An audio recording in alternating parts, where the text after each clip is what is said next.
Ronnie Moore, a New Orleans native, and my uncle began his commitment to racial equity and social justice at the age of 14 when he was jailed for playing in a whites-only park near his home. Through his service as the first field secretary for Congress of Racial Equality, and to most presently director of Cornerstone Builders, which is a reentry program for offenders in the state of Louisiana. This man's commitment to service is unwavering, unending, and unapologetic. Ronnie Moore, we salute you, we thank you, we love you. Hey guys, it's Jen. This is Aaron. And we're the Misadventures of Team AJ. Yes, we are. So we are in Memphis and we are sharing some part of history. We are actually at the Lorraine Hotel here in Memphis, Tennessee, and we are here to show you the National Civil Rights Museum. So we are right in front of the Lorraine Hotel. As we said, we are about to actually go do a tour of the museum. So we're here because this is the place where Dr. Martin Luther King was assassinated. And we're here to show respect to that, also to see this wonderful museum. On a personal front, my uncle, Mr. Ronnie Moore, was actually part of the movement, part of the Civil Rights Movement. He's in multiple writings in the Civil Rights Museum in Atlanta. He's probably in here too.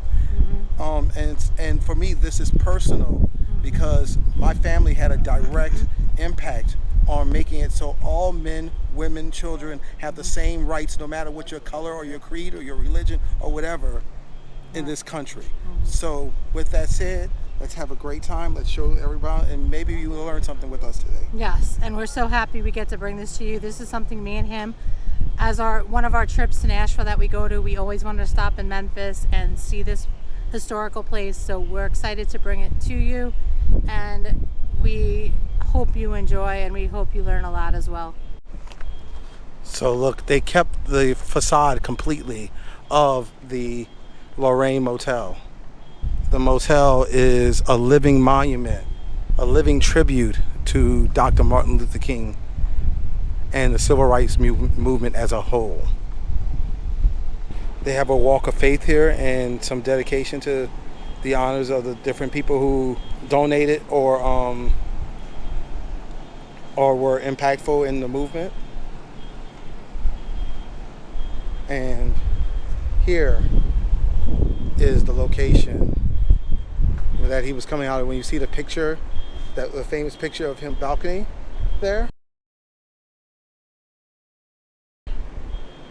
this is the actual location of where he was assassinated.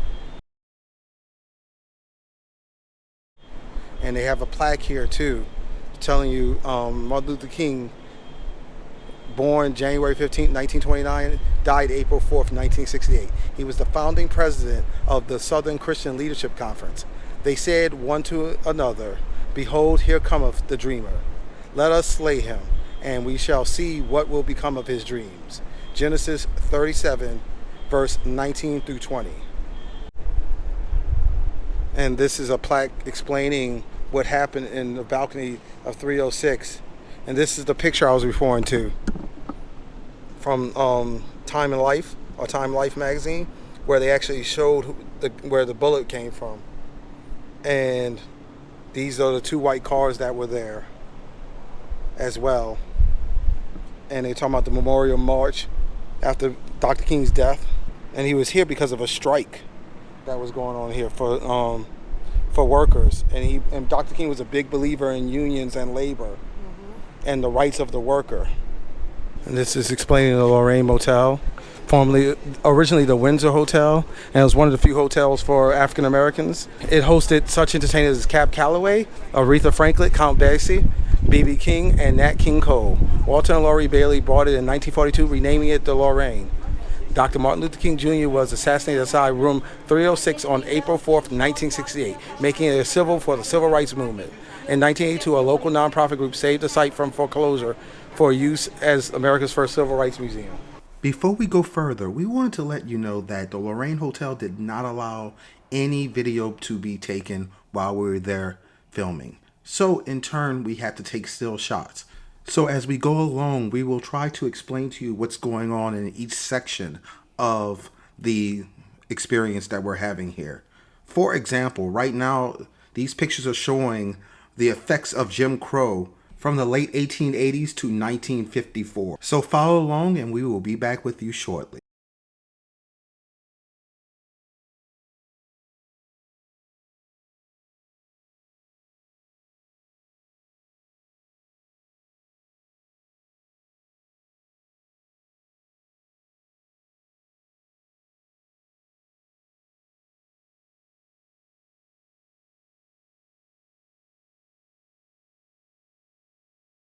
This section of the museum is dedicated to Brown versus the Board of Education. The reason that this case was so important is that it was the landmark decision from the Supreme Court of the United States in 1954 that made it so the schools of the United States were eventually integrated. It took some more time and another court ruling, but they did overcome in the end.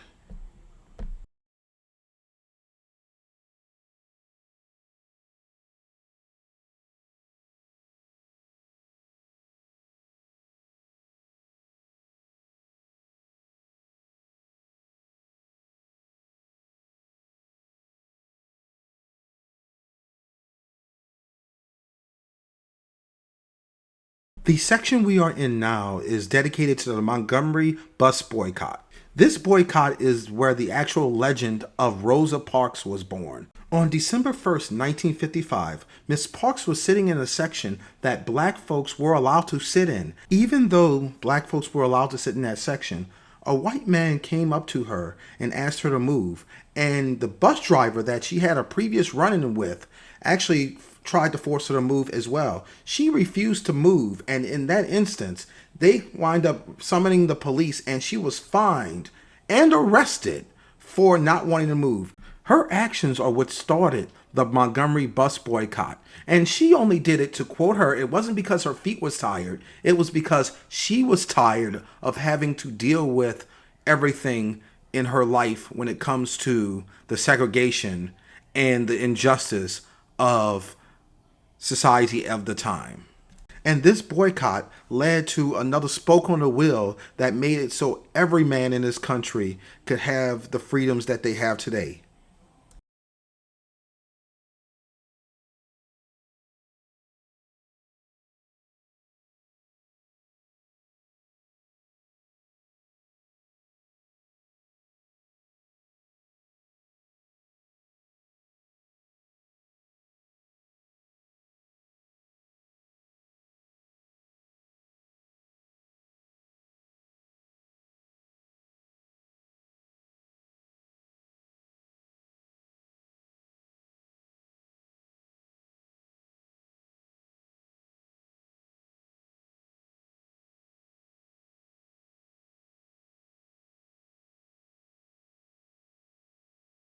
This section here speaks on the idea of the nonviolent civil disobedience movement. This movement was inspired by Mahatma Gandhi in India, as that was the way they broke the British power and the issues that Gandhi and India was having during that time. And Martin Luther King decided to incorporate that as a way to make it so Americans, especially when they see it on TV in their living rooms, can understand that violence isn't the way. And in his way, people will understand more that these people are just fighting for their freedoms and not trying to fight against anything. The same rights and freedoms as every other American in this country known as the United States.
The Freedom Riders were a group of people who decided that they were going to take on the mantle of civil rights in this country. These were young folks who literally would gather up in buses to ride across the southern United States, stopping in places, going to rallies, protesting. And the best part of it all was that they were integrated on the buses. They were integrated on their protests. They were integrated in everything. And these people suffered through violence, of violence that was committed upon them from white supremacist groups, the people of those areas who did not support integration, along with the police, the law enforcement of those times. So these people are heroes in my book.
This section of the museum actually touches me in a way that the rest cannot, because I actually had a family member who went through a similar circumstance trying to protest for their rights just to be a normal human being in the United States of America as a black man. So Uncle Ronnie, this section's for you. This section is dedicated to the men and women who risked their lives, not only their lives, their education, to be able to protest the wrongs in this country. So much so, kids were suspended. Students were suspended from college. Students were expelled from college just for standing up for the basic idea that every man has unalienable rights that were given to us by the Bill of Rights and the United States Constitution.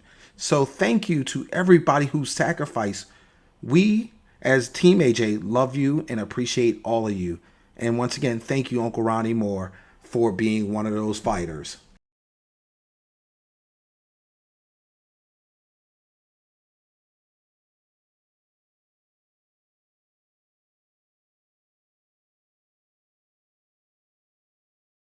This part of the exhibit is dedicated to the most segregated city in America, Birmingham, Alabama, and its Public Works Commissioner, Bull Connell. Bull Connell was a nightmare for the people of Birmingham. The people of Birmingham lived in terror during this time, and this exhibit shows you how bad it actually was for those people.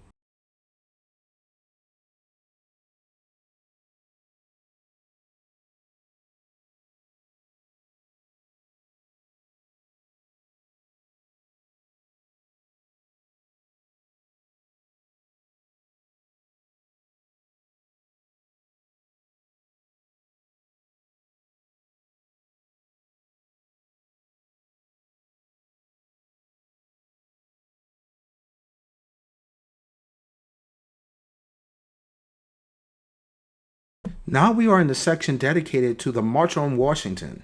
This March on Washington, D.C. is considered by most to be the most important moment of the civil rights movement in the United States of America.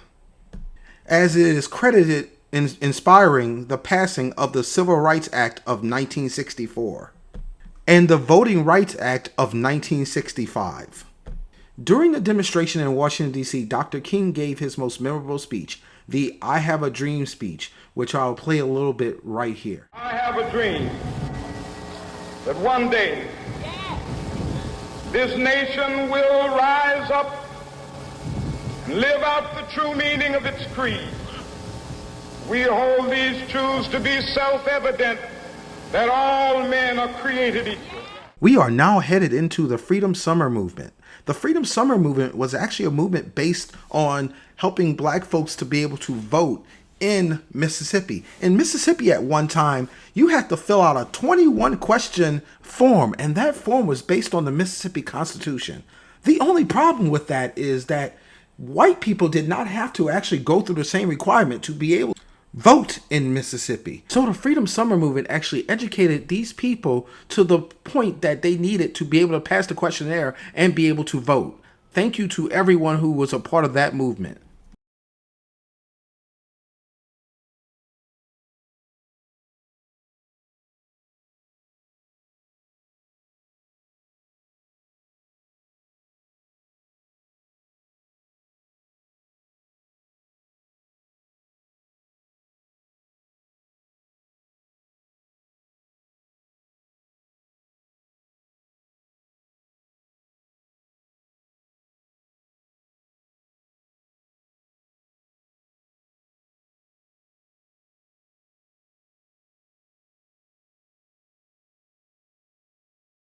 This section of our tour is dedicated to the march from Selma, Alabama to Montgomery, Alabama. This march was immortalized in the movie Selma, and honestly, I can give you some information, but I would tell you for the full complete picture to watch that movie. It is impactful, it is insightful, and it may just change how you think about things in your world today.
Now we are looking at the reason that this museum was built in this location.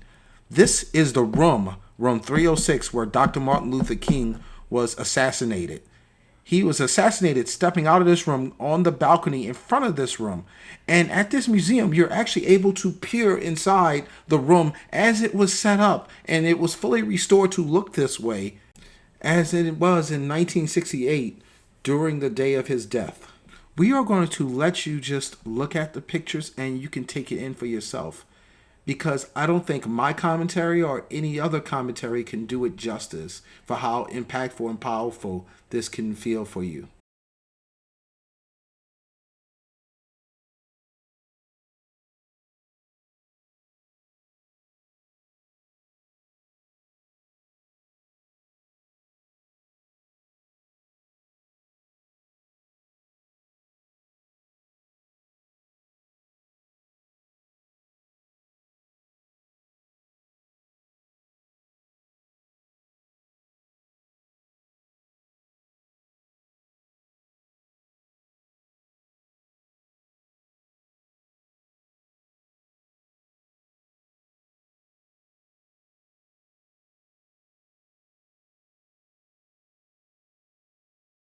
You look in the distance, you'll see the original sign for the Lorraine Hotel.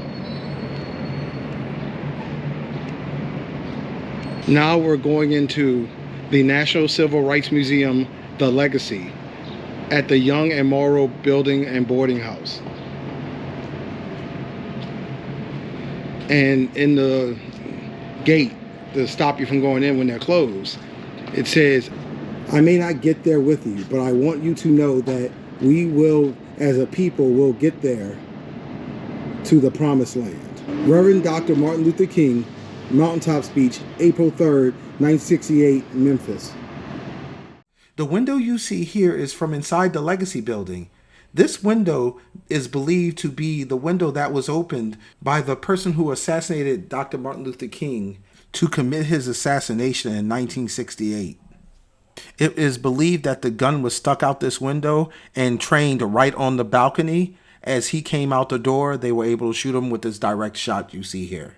Well, everyone, this was an amazing experience. Let me tell you, this is an experience of a lifetime. I went to the Civil Rights Museum in Atlanta, and that was touching itself. But this here is a whole new level because it represents the struggle of African Americans, of black people in this country like nothing else.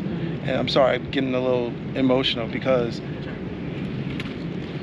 without the struggles of the people that are represented here, without Dr. Reverend Martin Luther King, without the Malcolm X's, without Medgar Evers, I can keep going. Without those people, without Rosa Parks, without all those people and then some, there's millions, there's hundreds of millions of more that don't get represented in these museums and in these exhibits. Correct. That did so much for us as a race. And it's not just black people, it's not just white people, it's not just any other race, it's for every person. They were fighting for everyone to have the equal rights and the opportunities, rights to liberty and the pursuit of happiness, rights to have equal job opportunities, equal education, equal services provided by the government, services provided in the private sector. They just wanted it all to be equal, and they fought for everything up into their lives, and non-violently as well. So let me tell you, it was impactful, and I implore you, if you're ever in Memphis, take the time to come here. It's 2 hours, and it'll 2 hours that may even change your life. I want you to know that you can actually see the room that Dr. Reverend Martin Luther King was in, room 306. What they did was actually take out everything from room 307. That was the other room that the members of his group was in, and actually took the furniture out, made it into part of the museum experience. And you can literally look through plexiglass at the room, and it's still in the condition that it was when everything happened. So without the Reverend Dr. Martin Luther King fighting for equality and fighting for rights, as me and Aaron had mentioned before in a private conversation we were having. Also, cases like Loving versus Virginia, versus the state of Virginia, which is literally what instituted interracial marriage in the United States via the Supreme Court. Correct. Without that case, without Martin Luther King and others, her and I wouldn't be able to give this content to you, not in the sense of we couldn't be partners, but as far as being... We couldn't be married. We couldn't be a married couple. Exactly. So we praise the Reverend Dr. Martin Luther King for everything he did, and we're so sorry that it had to be that way. But he also opened up the door for so many new passages. So thank you to the National Civil Rights Museum for letting us actually film outside. They gave us permission to film out here. Normally you're not allowed to. So we want to thank the museum. You were great, very nice, and we learned so much. I know I learned so much, learned a lot more history, and I'm very appreciative and I'm very grateful that I can be here with my husband, and me and him can be together and have a life together. So with that said, thank you guys for watching. Hopefully you learned something, and laissez les bon temps rouler. Let the good times roll.